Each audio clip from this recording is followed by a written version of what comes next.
मुझे माफ कर दो, मुझसे बहुत बड़ी गलती हो गई। आपको आज पूरा सच सुनना ही पड़ेगा। एक डीएम जो कभी किसी के सामने नहीं झुका, आज एक गांव की लड़की के सामने सिर झुका चुका है।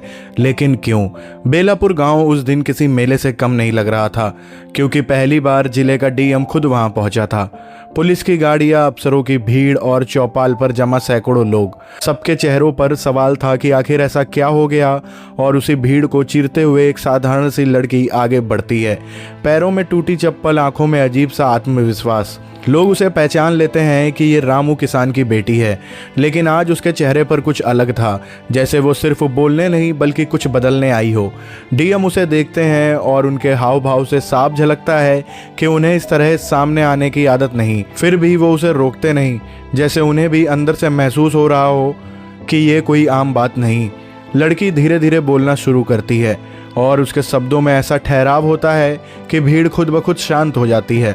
वो इशारों में जताती है कि गांव में जो हो रहा है वो वैसा नहीं जैसा दिखाया जा रहा है, और अगर सच सामने आ गया तो बहुत कुछ बदल जाएगा। और ये सुनकर आसपास खड़े प्रधान और उनके लोग बेचैन होने लगते हैं। उनके चेहरे पर डर साफ दिखता है, जैसे कोई पुराना राज बाहर आने वाला हो।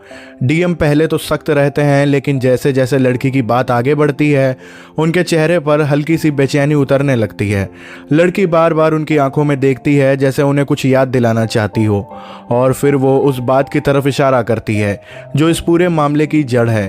15 साल पुरानी एक रात, एक ऐसी घटना जिसे शायद सबने भुला दिया, लेकिन उसने नहीं। उसके शब्दों में दर्द भी होता है और आरोप भी, जैसे वो कह रही हो कि उस रात जो हुआ वो सिर्फ एक हादसा नहीं था, बल्कि किसी की चुप्पी और किसी के फैसले का नतीजा था। डीएम का चेहरा पहली बार पूरी तरह बदल जाता है। उनकी आंखों में सख्ती की जगह उलझन और डर उतर आता है, जैसे कोई दबी हुई याद अचानक सामने आ गई हो। लड़की एक कदम और आगे बढ़ती है और इशारों में जताती है कि वो उसी घटना से जुड़ी है, वही आवाज़ जो कभी दबा दी गई थी, वही सच जो कभी बोला नहीं गया, और वो अब सबके सामने आने वाला है। भीड़ पूरी तरह खामोश हो जाती है, हवा तक जैसे रुक जाती है, लेकिन वो अभी भी पूरा सच नहीं बताती, बल्कि डीएम की तरफ देखकर जैसे उन्हें याद करने पर मजबूर करती है कि उस रात उन्होंने क्या देखा था, क्या किया था और क्या छुपा लिया था। और यहाँ पर कहानी रुक जाती है, क्योंकि असली सच अभी सबके अंदर बंद है, और वो तभी बाहर आएगा जब सही वक्त आएगा। बेलापुर की उस खामोश हवा में जैसे हर किसी की सांसें अटक गई थीं। लड़की के शब्द खत्म हो चुके थे, लेकिन उनका असर अभी भी पूरे माहौल में तैर रहा था। डीएम की नज़रें उस पर जमी थी, और उनके चेहरे पर जो बदलाव आया था उसे देखकर गांव के लोग समझ नहीं पा रहे थे कि आखिर एक साधारण सी लड़की की बातों ने इतने बड़े अधिकारी को इतना बेचैन कर दिया।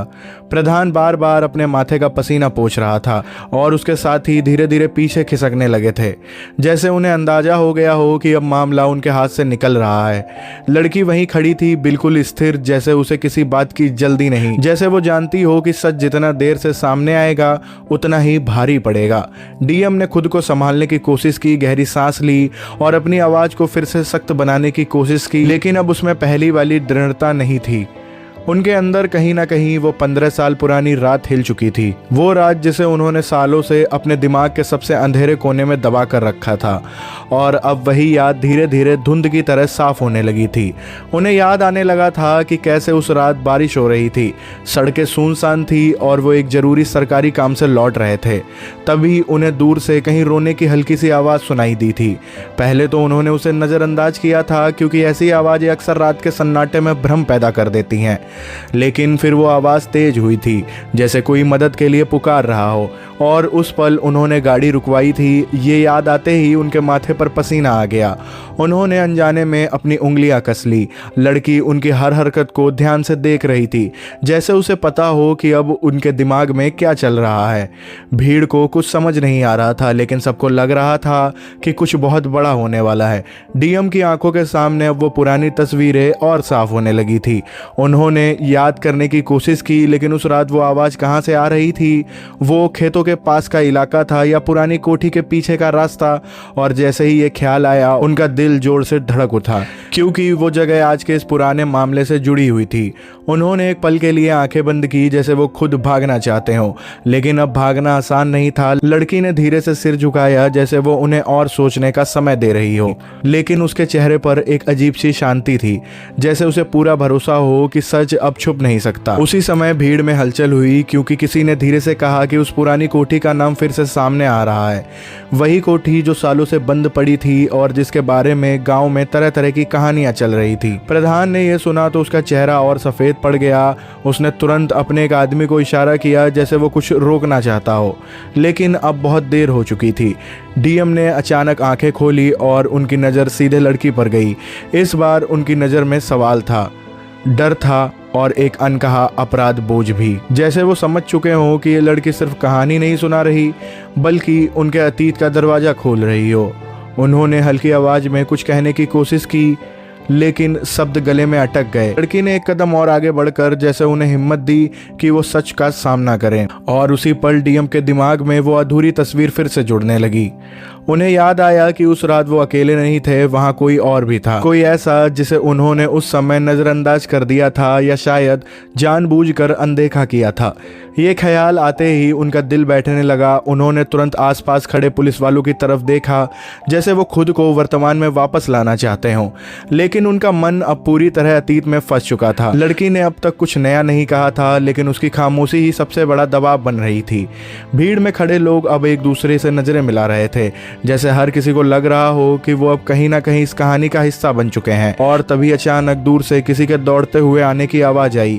सबकी नजरें उस दिशा में मुड़ी। एक बूढ़ा आदमी हाफता हुआ चौपाल की तरफ आ रहा था। उसके कपड़े मिट्टी से सने थे और आंखों में घबराहट साफ दिख रही थी। वो सीधे आकर रुकता है और हाफते हुए कुछ कहने की कोशिश करता है, लेकिन शब्द साफ नहीं निकलते। डीएम उसकी तरफ देखता है और इशारे से उसे शांत होने को कहता है। बूढ़ा आदमी जैसे तैसे खुद को संभालता है और इशारों में बताने लगता है कि जो होने वाला है वो सिर्फ एक पुरानी कहानी नहीं बल्कि आज भी जारी एक सच्चाई है। ये सुनकर लड़की की आंखों में हल्की सी नमी आ जाती है, लेकिन वो खुद को संभाल लेती है। डीएम अब पूरी तरह उलझ चुका था। उसे लगने लगा कि मामला अब सिर्फ उसकी यादों तक सीमित नहीं बल्कि उससे कहीं ज्यादा गहरा है, और जैसे जैसे ये एहसास बढ़ता है उसके अंदर का डर भी बढ़ता जाता है। लेकिन फिर भी वो खुद को रोकते हैं क्योंकि वो जानते हैं कि अगर अब पीछे हटे तो सच हमेशा के लिए दब जाएगा। और इसी बीच हवा में एक अजीब सी बेचैनी फैल जाती है, जैसे कुछ और होने वाला हो, कुछ ऐसा जो इस पूरी कहानी को एक नए मोड़ पर ले जाएगा। लेकिन वो क्या है ये अभी भी किसी को नहीं पता। लड़की की नजरें अब भी डीएम पर टिकी हैं, जैसे वो इंतजार कर रही हो उस पल का जब वो खुद अपनी जुबान से वो सच बोले जिसे वो इतने सालों से छुपाते आया है। और कहानी यहीं फिर से रुक जाती है क्योंकि असली राज अभी भी पूरी तरह खुला नहीं है, बस उसकी परतें धीरे धीरे हट रही हैं और हर परत के साथ सस्पेंस और गहरा होता जा रहा है। बेलापुर की उस भारी खामोशी में अब सिर्फ दिलों की धड़कनें सुनाई दे रही थी। डीएम की आंखों में अतीत की परछाइयां और गहरी होती जा रही थी और सामने खड़ी लड़की की निगाहें जैसे उन्हें भागने नहीं दे रही थी। तभी वो बूढ़ा आदमी जो हाफता हुआ आया था धीरे धीरे संभल कर इशारों में बताने लगता है कि जो राज दबा हुआ है वो सिर्फ एक रात का नहीं बल्कि कई जिंदगियों का बोझ है। ये सुनते ही लड़की की आंखों में जमा आंसू अब चमकने लगते हैं, लेकिन वो उन्हें गिरने नहीं देती, जैसे उसने दर्द को रोना नहीं बल्कि हथियार बनाना सीख लिया हो। डीएम के दिमाग में अब वो रात साफ दिखने लगी है। तेज बारिश, कीचड़ भरी सड़क, दूर से आती रोने की आवाज और उनका गाड़ी से उतरना, उस आवाज की तरफ बढ़ना। उन्हें याद आता है कि उस अंधेरे में उन्होंने एक छोटी सी लड़की को देखा था, भीगी हुई, डरी हुई, और उसके आसपास कुछ लोग खड़े थे जिनके चेहरे साफ नहीं दिख रहे थे। वो पल उनके लिए आज तक धुंधला था क्योंकि उस रात उन्होंने एक फैसला लिया था, एक ऐसा फैसला जो उन्हें उस समय सही लगा था, लेकिन आज वही फैसला उनके सामने खड़ा था। लड़की अब धीरे धीरे आगे बढ़ती है और उसके कदमों की आवाज उस सन्नाटे को और गहरा कर देती है। उसके हाव भाव जैसे कह रहे हों कि अब छुपाने के लिए कुछ नहीं बचा।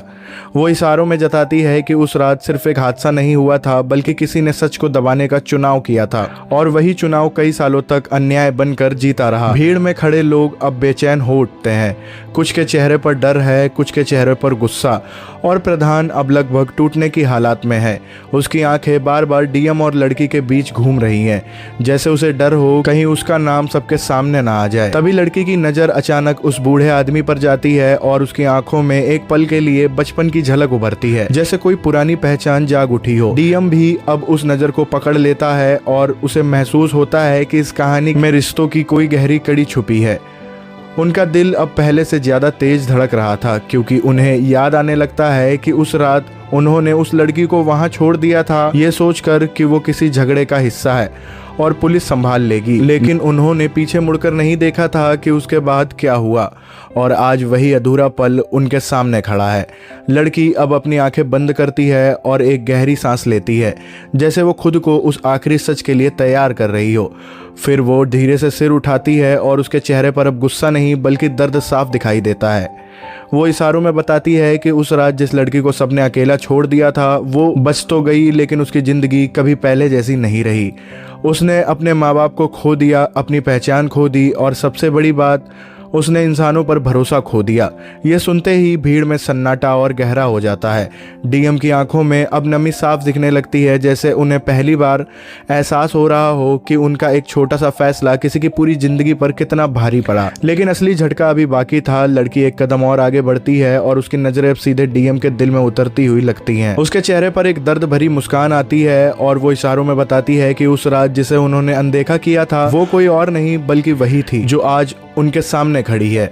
ये सुनते ही डीएम जैसे अंदर से टूट जाते हैं, उनकी सांसें भारी हो जाती हैं और आंखों के सामने अंधेरा छाने लगता है। लेकिन लड़की अभी रुकी नहीं थी। उसके अंदर सालों का दर्द अब शब्द बनने लगा था। वो धीरे धीरे ये भी जताती है कि उसने उन्हें कभी दोष नहीं दिया, क्योंकि उस रात वो सिर्फ एक अधिकारी थे। लेकिन आज वो उसी इंसान के सामने खड़ी है जिससे उसे उम्मीद थी कि वो सच को पहचानेंगे। और यही सबसे बड़ा दर्द था कि जिस पर भरोसा होना चाहिए था वही भरोसा टूट गया। डीएम के हाथ अब कांप रहे थे, उनका सिर धीरे धीरे झुकने लगा, जैसे वो अपने ही बोझ के नीचे दब गए हों। और पूरे गांव के सामने पहली बार वो आदमी जो कभी किसी के आगे नहीं झुका, आज एक साधारण सी गांव की लड़की के सामने खुद ब खुद झुक गया। लेकिन इस झुकने में हार नहीं थी, बल्कि पछतावा, दर्द और एक अधूरी जिम्मेदारी का भार था। भीड़ में खड़े लोग ये दृश्य देखकर स्तब्ध रह जाते हैं। किसी को समझ नहीं आता है कि एक पल में इतना बड़ा बदलाव कैसे आ गया। प्रधान अब पूरी तरह डर चुका था, क्योंकि उसे समझ आ गया था कि अगर ये सच पूरी तरह खुल गया तो उसकी भी पोल खुल जाएगी। लेकिन उस पल किसी की नज़र उस पर नहीं थी। सबकी नज़रें सिर्फ उस झुके हुए इंसान और उस मजबूत लड़की पर थी जिसने अपने दर्द को अपनी ताकत बना लिया था। और तभी हवा में जैसे एक नई भावना घुलने लगती है, न्याय की, सच्चाई की और एक ऐसे फैसले की जो अब इस कहानी को पूरी तरह बदल देगा। लेकिन क्या डीएम अब सबके सामने पूरा सच कबूल करेगा? क्या वो उस रात की बाकी सच्चाई बताएगा, या फिर अभी भी कुछ ऐसा है जो सामने आना बाकी है?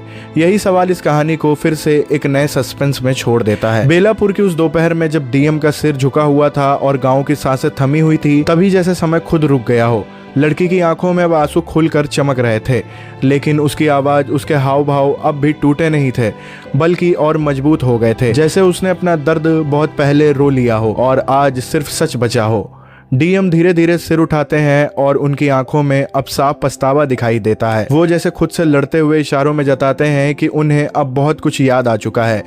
वो रात, वो बारिश, वो छोटी सी बच्ची और वो गलती जब उन्होंने उसे एक झगड़े का मामूली हिस्सा समझकर वहीं छोड़ दिया था। उन्हें लगा था कि सिस्टम उसे संभाल लेगा, लेकिन उन्होंने ये नहीं देखा कि सिस्टम वहां था या नहीं, सिर्फ डर, पैसा और दबाव था। और जैसे ही ये एहसास उनके अंदर गहराता है वो टूटने लगते हैं। लेकिन लड़की वहीं खड़ी रहती है, जैसे वो चाहती हो कि आज सब पूरा हो, अधूरा कुछ भी ना रहे। तभी वो बूढ़ा आदमी आगे आता है और कांपते हाथों से एक पुराने कपड़े में लिपटी चीज डीएम की तरफ बढ़ाता है। डीएम उसे खोलता है तो अंदर एक पुराना लॉकेट होता है, मिट्टी से सना हुआ, लेकिन उसके अंदर एक धुंधुली सी तस्वीर साफ दिखती है, एक छोटी बच्ची और उसके माँ बाप की।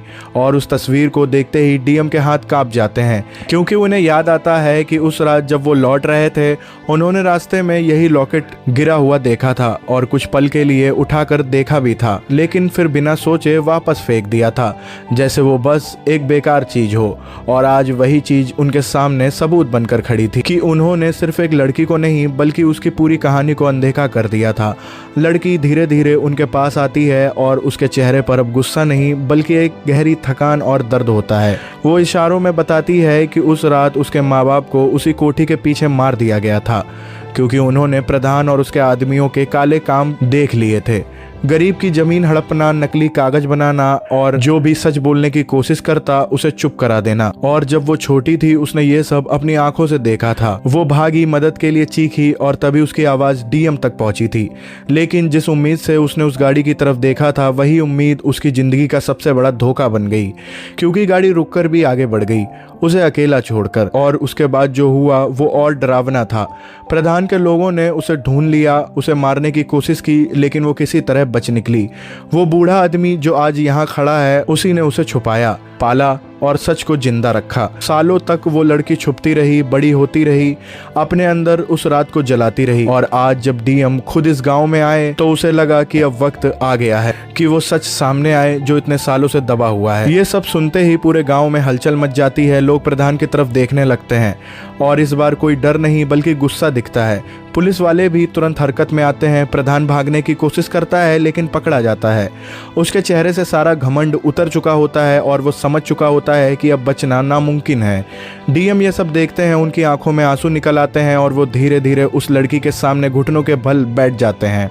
वही डीएम जो कभी किसी के आगे नहीं झुका, आज एक अनजान सी लगने वाली लड़की के सामने खुद को पूरी तरह दोषी मान चुका होता है। उनके हाव भाव साफ दिख रहे थे कि वो माफी मांग रहे हैं, लेकिन शब्द नहीं निकलते क्योंकि कुछ गलतियां शब्दों से बड़ी होती हैं। लड़की उन्हें देखती है, उसकी आंखों में अब भी दर्द है लेकिन नफरत नहीं।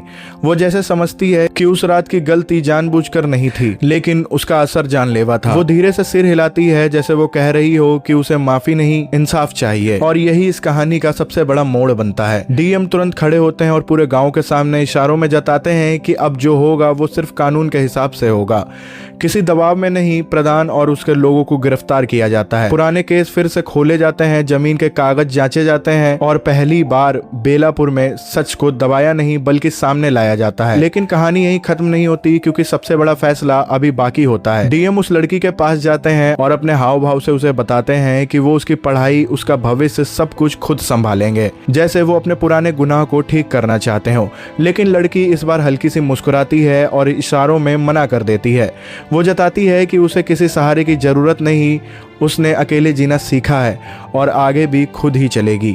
उसे बस इतना चाहिए था कि सच सामने आए और उसके माँ बाप को इंसाफ मिले। और अब जब वो हो चुका है तो उसका बोझ हल्का हो गया। ये सुनकर डीएम के चेहरे पर एक अजीब सी शांति आ गई, दर्द के साथ साथ एक और सुकून भी, जैसे उन्होंने देर से ही सही लेकिन सही काम कर दिया। और अंत में जब वो गांव से जाने लगते हैं तो एक बार पीछे मुड़कर उस लड़की को देखते हैं जो अब भी उसी आत्मविश्वास के साथ खड़ी होती है, लेकिन इस बार उसकी आंखों में दर्द कम और सुकून ज्यादा होता है।